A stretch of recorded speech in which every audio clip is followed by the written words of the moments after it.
नमस्कार दोस्तों, welcome to my channel TLC। आज हम डिस्कस करेंगे इतने समय के सबसे बर्निंग टॉपिक पे कि ऐसे कौन से कानून हैं जिसमें राहुल गांधी की दोष सिद्धि हुई है।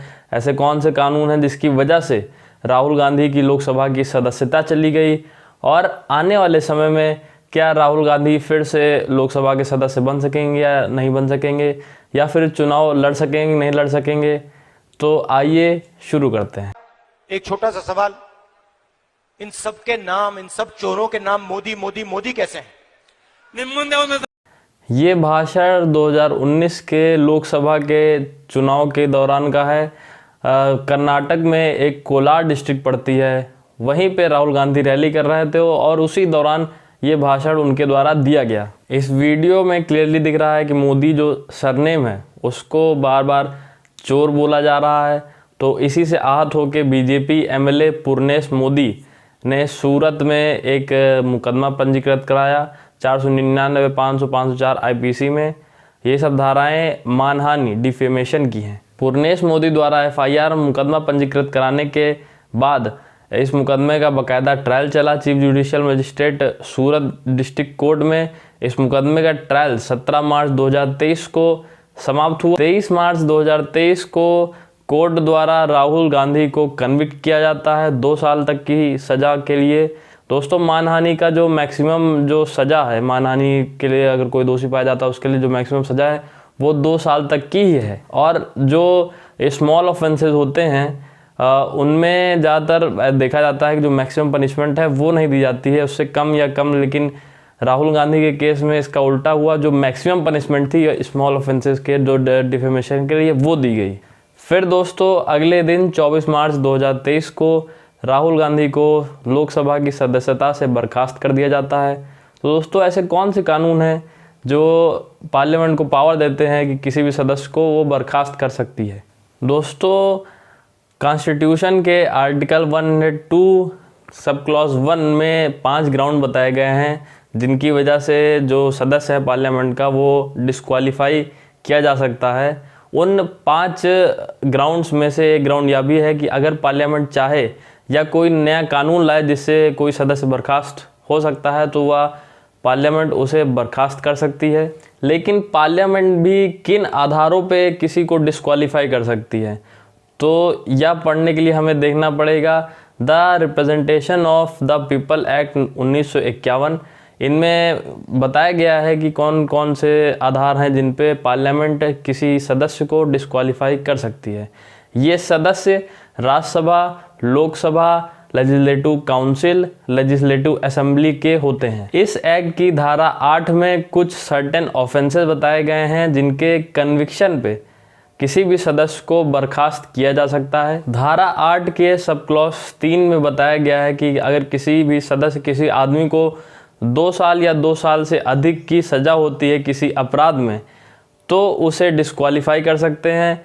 और उसका जो डिस्क्वालिफिकेशन होगा वो 6 साल आफ्टर द रिलीज़, मतलब जब उसकी रिहाई हो जाएगी। जैसे 2 साल की अगर सज़ा हुई है राहुल गांधी को, है ना, तो 2 साल तो उनकी सज़ा चलेगी। फिर उसके बाद जब उनकी रिहाई होगी 2 साल बाद 23 मार्च 2025 को, तो उसके 6 साल बाद तक 23 मार्च 2031 तक वे सदस्य नहीं बनाए जा सकेंगे। वे चुनाव भी हो सकता है ना लड़ सकें। तो दोस्तों, इस कानून से आप समझ पा रहे होंगे कि सूरत कोर्ट द्वारा जो 2 साल की जो सज़ा हुई है उससे राहुल गांधी कितना भारी नुकसान हुआ है।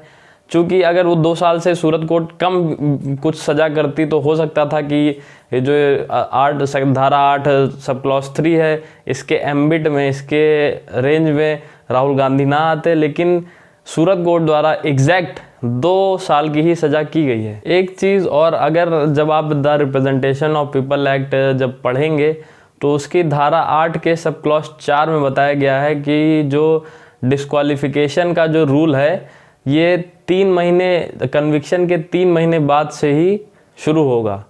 और इसमें यह भी बताया गया है कि अगर कोई अपील या कोई रिवीजन पेंडिंग हो जाता है, वहाँ पे हायर कोर्ट में डाल दिया जाता है, अपीलेट कोर्ट में, तब भी डिस्क्वालिफिकेशन वाला रूल नहीं लागू होगा। तो क्या ऐसा भी है कि राहुल गांधी के ऊपर जो डिस्क्वालिफिकेशन रूल आया है ये लागू नहीं होगा। पर दोस्तों 2013 में एक ऐतिहासिक जजमेंट आया था lily Thomas versus union of India, जिसमें बताया गया था कि धारा 8 का जो सब क्लॉज 4 है वह अनकॉन्स्टिट्यूशनल है। उस धारा को, उस सब उपधारा को अनकॉन्स्टिट्यूशनल डिक्लेयर कर दिया गया था। तो दोस्तों क्या राहुल गांधी के पास अब कोई विकल्प नहीं बचता है? ये जो डिस्क्वालिफिकेशन उनका किया गया लोकसभा द्वारा, इसको क्या रिवर्स कर सकेंगे राहुल गांधी? ऐसा कोई विकल्प है? अगर दोस्तों जजमेंट के पहले के समय की बात करें तो हाँ विकल्प था। अगर चूंकि ये मानहानि वाला जो मुकदमा है, डिफेमेशन वाला मुकदमा है, कंपाउंडेबल ऑफेंस है, इसमें आदमी सुलह कर सकता है।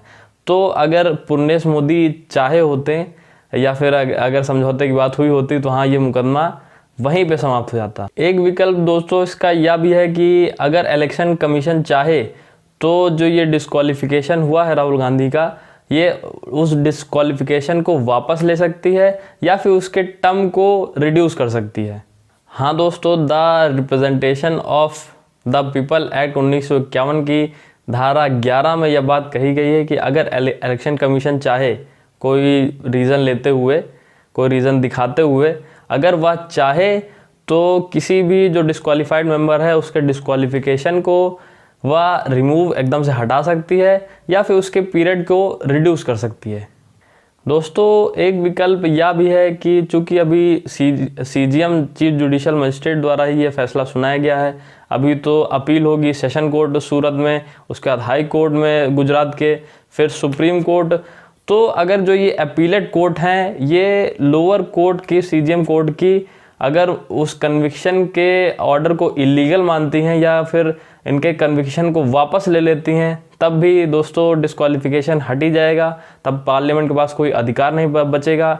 और जो ये अपीलेट कोर्ट हैं, इसमें कन्विक्शन की ड्यूरेशन भी कम हो सकती है। दोस्तों अगर ये वीडियो पसंद आया हो तो लाइक शेयर कमेंट करें और प्लीज़ चैनल सब्सक्राइब ज़रूर करें।